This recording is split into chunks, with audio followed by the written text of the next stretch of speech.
this video, we will be doing a whispered reading of Edgar Allan Poe's A Telltale Heart. True, nervous, very, very dreadfully nervous I had been and am. But why will you say that I am mad? The disease had sharpened my senses, not destroyed, not dulled them. Above all was the sense of hearing, acute. I heard all things in the heaven and in the earth. I heard many things in hell. How then am I mad? Hearken and observe how healthily, how calmly I can tell you the whole story. It is impossible to say how first the idea entered my brain, but once conceived, it haunted me day and night. Object there was none, passion there was none. I loved the old man. He had never wronged me. He had never given me insult. For his gold I had no desire. I think it was his eye. Yes, it was this. He had the eye of a vulture, a pale blue eye, with a film over it. Whenever it fell upon me, my blood ran cold, and so by degrees, very gradually, I made up my mind to take the life of the old man, and thus rid myself of the eye forever. Now, this is the point. You fancy me mad. Madmen know nothing. But you should have seen me. You should have seen how wisely I proceeded. With what caution, with what foresight, with what dissimulation I went to work. I was never kinder to the old man than during the whole week before I killed him. And every night, about midnight, I turned the latch of his door and opened it. Oh, so gently. And then, when I had made an opening sufficient for my head, I put in a dark lantern, all closed, that no light shone out. And then I thrust in my head. Oh, you would have laughed to see how cunningly I thrust it in. I moved it slowly, very, very slowly, so that I might not disturb the old man's sleep. It took me an hour to place my whole head within the opening. So far,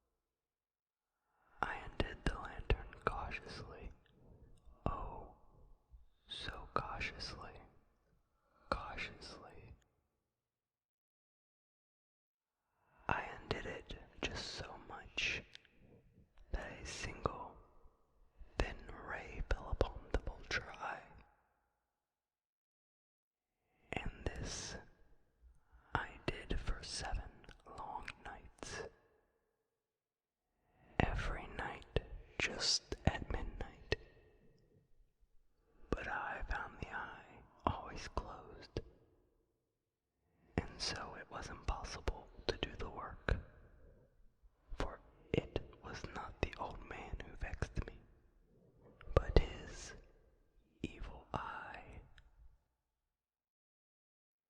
And every morning, when the day broke, I went boldly into the chamber and spoke courageously to him, calling him by name in a hearty tone, and inquiring how he has passed the night.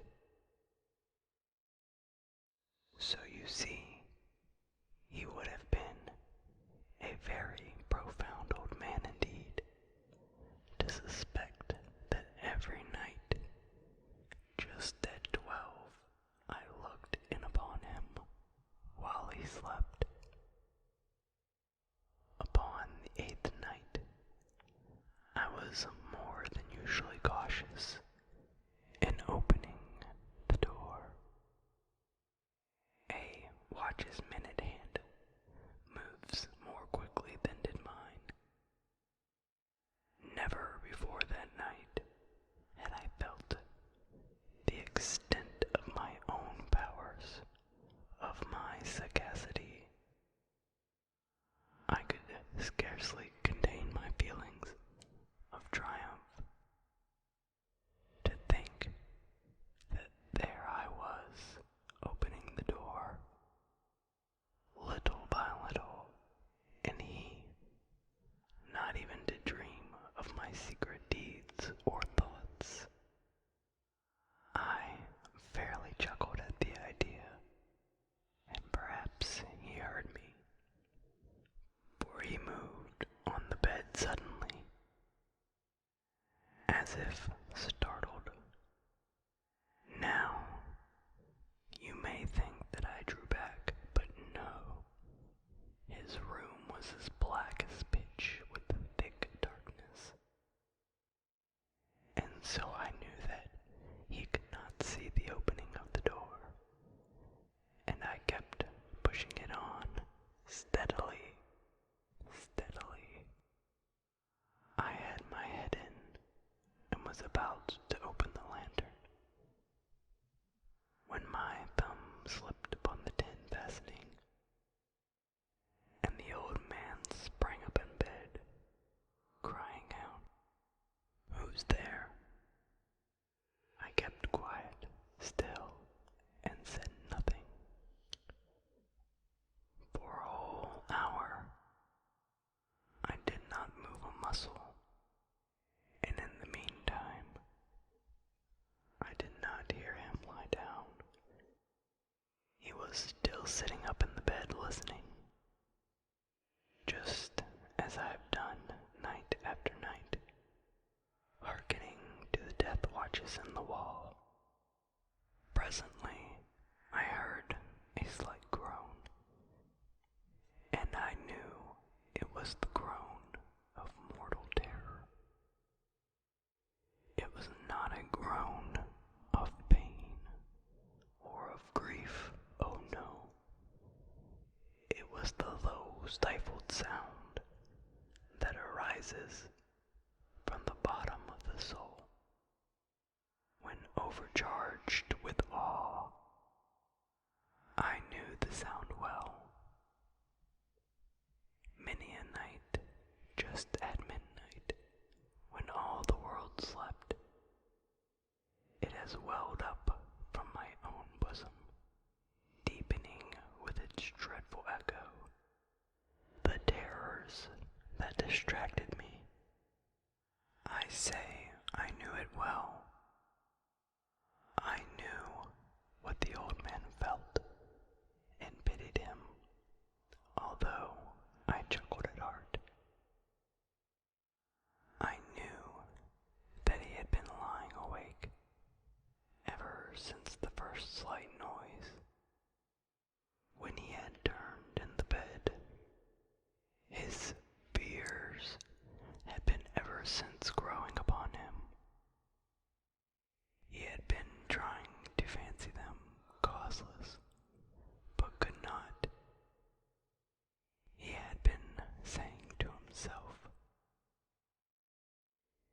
is nothing but the wind in the chimney. It is only a mouse crossing the floor. Or it is merely a cricket, which has made a single chirp. Yes, he had been trying to comfort himself with these suppositions, but he had found all in vain. All in vain because death, in approaching him, had stalked with his black shadow before him. It enveloped the victim, and it was the mournful influence of the unperceived shadow that caused him to feel, although he never saw nor heard, to feel the presence of my head within the room. When I had waited a long time, very patiently, without hearing him lie down, I resolved to open a very, very little crevice in the lantern. So I opened it. You cannot imagine how stealthily, until at length a simple dim ray, like the thread of the spider, shot from out the crevice and fell full upon the vulture eye. It was open, wide, wide open, and I grew furious as I gazed upon it. I saw it with perfect distinctness, all a dull blue, with a hideous veil over it that chilled the very marrow in my bones. But I could see nothing else of the old man's face or person, for I had directed the ray, as if by instinct, precisely upon the damned spot. And have I not told you what you mistake for madness is but over-acuteness of the sense? Now, I say, there came to my ears a low, dull, quick sound, such as a watch makes when enveloped in cotton. I knew that sound well, too.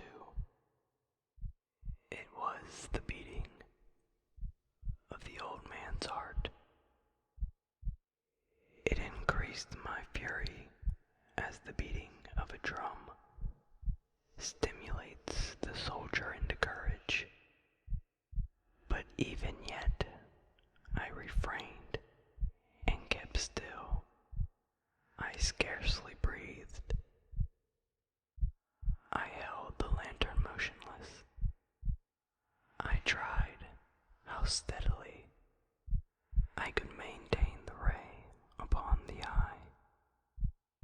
Meantime, the hellish tattoo of the heart increased. It grew quicker and quicker, and louder and louder, every instant. The old man's terror must have been extreme. It grew louder. I say, louder every moment. Do you mark me?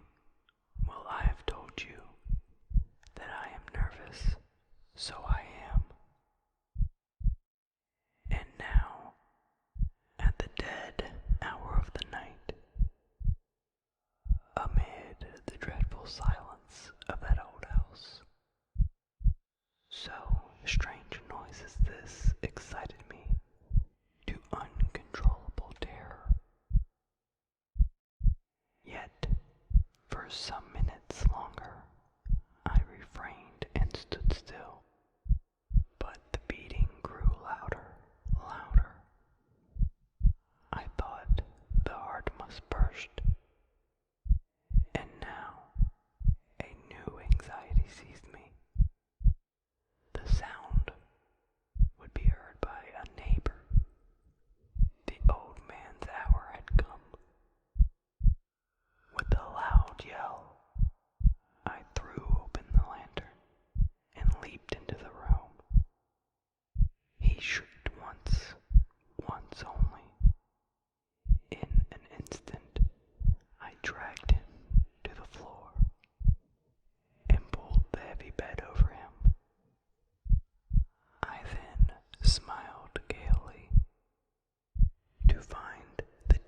so far done,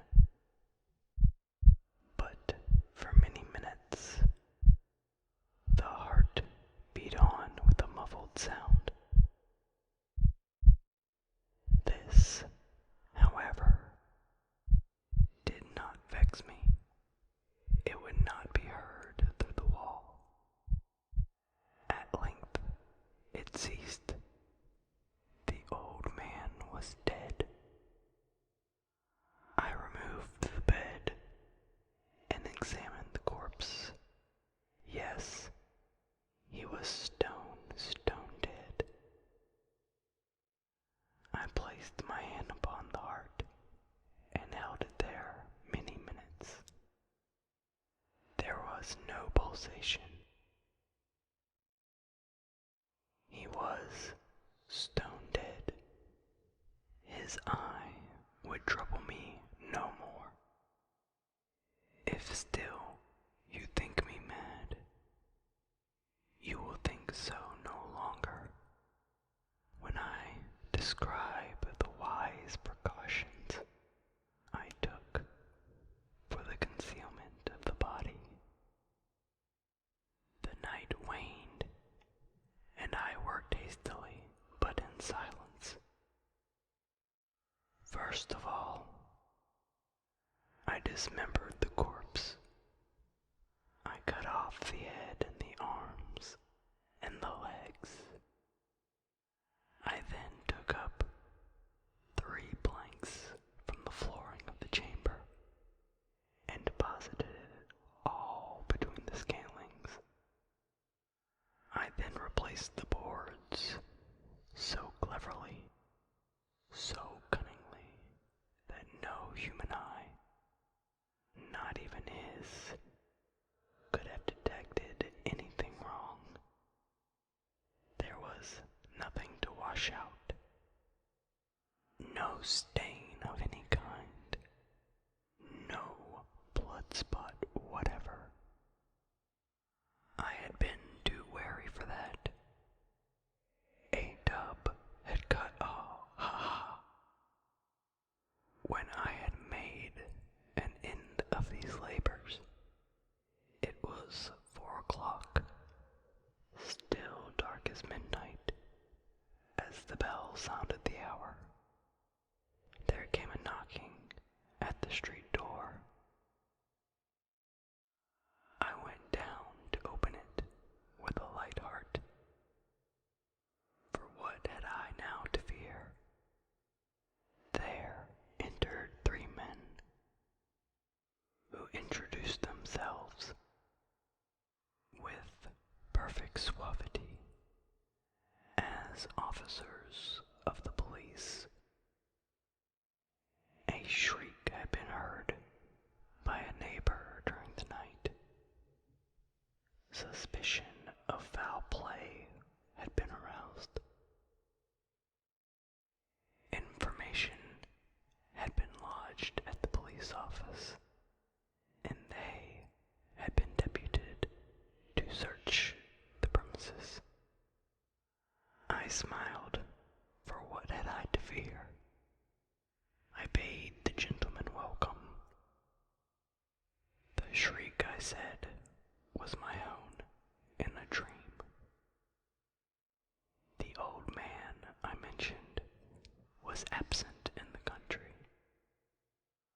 I took my visitors all over the house. I bade them search well. I led them at length to his chamber. I showed them his treasures, secure, undisturbed.